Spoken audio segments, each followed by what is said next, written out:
జనాభాలో సగం, ఆకాశంలో సగం, అవకాశాల్లో సగం అందిపుచ్చుకున్నటువంటి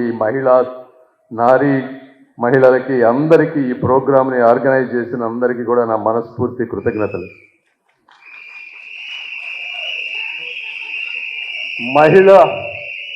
మహిళా శక్తిని మహాశక్తిగా గుర్తించిన మహానాయకుడు అన్న నందమూరి తారక రామారావు గారు. ఎందుకంటే ఆయన పార్టీ పెట్టిన తర్వాత ఆస్తిలో సమాన హక్కు కానీ, అదేవిధంగా వేతనంలో కూడా సమాన హక్కు కానీ, ఒక మహిళా యూనివర్సిటీని కానీ, ఇలా ఎన్నో విప్లవాత్మకమైనటువంటి మార్పులు తెచ్చినటువంటి వ్యక్తి నందమూరి తారక రామారావు గారు. అదేవిధంగా చంద్రబాబు నాయుడు గారు ఒక డ్వాక్రా సంఘాలు కానీ, లేకపోతే ఒక మహిళా స్పీకర్, తొలి మహిళా స్పీకర్ కానీ, ఒక మహిళా కమిషన్ కానీ, అదేవిధంగా రాజకీయాల్లో మహిళలకి ప్రోత్సాహం కానీ చేసినటువంటి గొప్ప వ్యక్తులు వీళ్ళిద్దరూ కూడా. అయితే ఈరోజు మనం రాష్ట్రంలో ఉన్నటువంటి పరిస్థితులు చూడాలి. చూసినప్పుడు ఏమనిపిస్తూ ఉంది అంటే, ఒకటి చెప్పాలి, ఎత్ర నార్యస్తు పూజ్యంతే రమంతే తత్ర దేవతాం, ఎక్కడ స్త్రీలు పూజింపబడతారో అక్కడ దేవతలు నివసిస్తారు అనేది దీని ఉద్దేశం. అయితే ఈ రాష్ట్రంలో ఇప్పుడున్నటువంటి పరిస్థితులు చూస్తే ఒక అవినీతి సొమ్ముతోటి రాష్ట్రంలో నలుమూలలో ఉన్నటువంటి ఖనిజ సంపదని, శాండు, ల్యాండు, వైను, మైను మొత్తం దోచుకొని సోషల్ మీడియాలో వేల మందిని రిక్రూట్ చేసి ఎదిరించినా ప్రశ్నించినా గళం విప్పిన మహిళలందరి మీద ఒక దుర్మార్గమైనటువంటి ప్రచారాలు చేసి వారిని మానసికంగా హింసించి ఈరోజు ఒక దుష్ట రాజకీయానికి జగన్మోహన్ రెడ్డి గారు తెరదీశారు.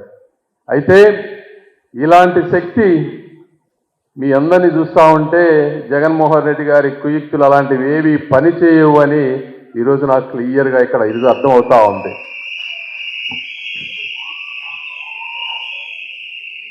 ప్రతి మగవాడి వెనుక సక్సెస్ అవ్వాలంటే ఒక మహిళ ఉండాలి.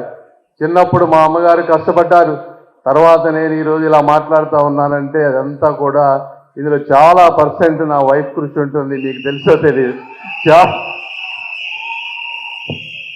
ఎందుకంటే నేను చాలా రఫ్గా మాస్లాగా ఉండేవాడిని ఒకప్పుడు, ఎందుకంటే పల్నాడు ప్రాంతంలో పెరిగాను కాబట్టి. అదే అప్పుడప్పుడు పొలిటికల్గా వెళ్ళినప్పుడు నాలో బయటకు వస్తుంది. మెడిసిన్ చదువుకున్న తర్వాత, పెళ్ళైన తర్వాత గత 20 సంవత్సరాల్లో చాలా కంట్రోల్ చేసుకొని చాలా పాలిష్డ్గా తయారాను. కాబట్టి అది నా వైఫ్కి కృతజ్ఞతలు. బట్ ఏదేమైనప్పటికీ ఇది మీ కార్యక్రమం కాబట్టి నేను ఎక్కువ మాట్లాడదలుచుకోలేదు. రూప గారు మీరు ఎంత దూరం నుంచి వచ్చారు, థ్యాంక్ యూ. వారు కూడా పెమ్మసాని, వాళ్ళ అమ్మమ్మ గారు ఎవరో వాళ్ళు కూడా పెమ్మసానికి ఒక తీగ, వాళ్ళకు కూడా పెమ్మసానికి కలిగింది అని తెలుసు. Thank you. ఇంకొకటి ముఖ్యంగా, నేను రేపు చట్టసభల్లోకి వెళ్ళిన తర్వాత మీకు మంచి అదృష్టం రాబోతోంది, 33% రిజర్వేషన్ రాబోతోంది. సో మీలాంటి వ్యక్తులు, మహిళలు ముఖ్యంగా రాజకీయాల్లోకి రావాలి. ఎందుకంటే మీకు ఈ భూమి మీద, ఈ ప్రకృతి మీద, జనాల మీద విపరీతమైన ప్రేమ ఉంటుంది. అబ్బాయిలు ఆ విధంగా ఆలోచించరు. ఎందుకంటే ఒక్కొక్కసారి మా వైపు ఆలోచించే విధంగా నేను కూడా ఆలోచించలేను. ఎంత చదువుకున్నా కూడా, ఎంత జ్ఞానం ఉన్నా కూడా కొన్ని సందర్భాల్లో ఆలోచనలు ఒకే విధంగా ఉండవు. మీలాంటి వారు రాజకీయాల్లోకి వచ్చినప్పుడు ఒక మీడియాని కానీ ఇంకో దాన్ని ఇలాంటి పిచ్చి వేషాలు వేసే వారందరినీ కూడా మీరు కంట్రోల్ చేయగలిగేటువంటి ఆదిశక్తి, పరాశక్తి మీలో ఉంటుంది. కాబట్టి ఇలాంటి వాళ్ళు ముందుకు రావాలి. అది వచ్చే విధంగా నేను కూడా పార్లమెంటులో ప్రత్యేకంగా కృషి చేస్తానని తెలియజేసుకుంటా ఉన్నాను. రెండోది, ఇక్కడ ఎంతోమంది పేదరికంతో ఉన్నటువంటి ఆడవాళ్ళు ఉన్నారు వీళ్ళల్లో. అంటే ఇక్కడ ఉన్నవాళ్ళు కొంచెం వెల్ ఎస్టాబ్లిష్ అయినా కూడా చుట్టుపక్కల ప్రాంతాల్లో చాలా మంది పేదరికంలో ఉన్నారు. వాళ్ళందరినీ కూడా ఆర్థికంగా ముందుకు తీసుకెళ్లే విధంగా నేను కానీ, మా వైఫ్ కానీ, ఇక్కడ ఉన్న ఎమ్మెల్యేలు కానీ ఒక పద్ధతి ప్రకారం ఎవరెవరికి ఏ స్కిల్స్ అయితే మనం నేర్పించగలమో నేర్పించి వాళ్ళకి ఎంతో కొంత ప్రయోగాలు చేసే విధంగా కూడా నేను చర్యలు తీసుకుంటానని మీ అందరికీ తెలియజేస్తా ఉన్నాను. ఇది కాకుండా పార్లమెంటులో సోషల్ మీడియా మీద ఒక పొలిటికల్ సెన్సార్ బోర్డు వచ్చే విధంగా కూడా నేను కృషి చేస్తానని చెప్తా ఉన్నాను. ఎందుకంటే సెన్సార్ బోర్డు సినిమాలకే కాదు పాలిటిక్స్ కూడా కావాలి. అలా అయినప్పుడు మాత్రమే మీరందరూ ముందుకు రావాలి. ఈ రోజున బయటకు వస్తే వాళ్ళు చేసేది హింసతోటి చాలా మంది వెనక్కి వెళ్ళిపోతా ఉన్నారు. దాన్ని తప్పకుండా ప్రశ్నించి దానికి ఏ విధంగా చేయాలో కూడా నేను మీరు చూస్తారు త్వరలో ఎలాంటి పోరాటం చేస్తానో ఆ విషయంలో అనేది. ఇవన్నీ కాకుండా ఫైనల్ గా నేను చెప్పేది ఏంటంటే రెండు ఉన్నాయి.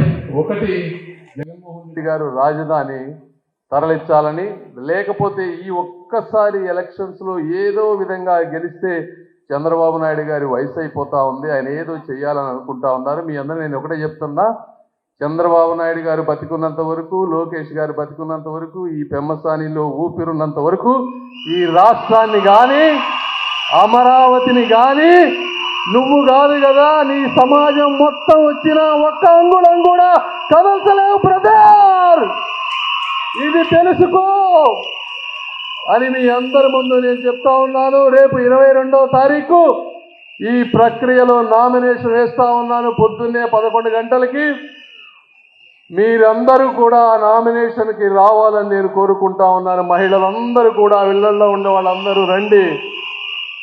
ఆ రోజు నామినేషన్ రోజే ఎలక్షన్ అయిపోయే విధంగా ఉండాలి అని మీ అందరికీ తెలియజేసుకుంటూ, నాకు ఈ అవకాశం ఇచ్చిన ప్రతి ఒక్కళ్ళకి నా హృదయపూర్వక కృతజ్ఞతలు తెలుపుకుంటూ సెలవు తీసుకుంటున్నాను. Thank you.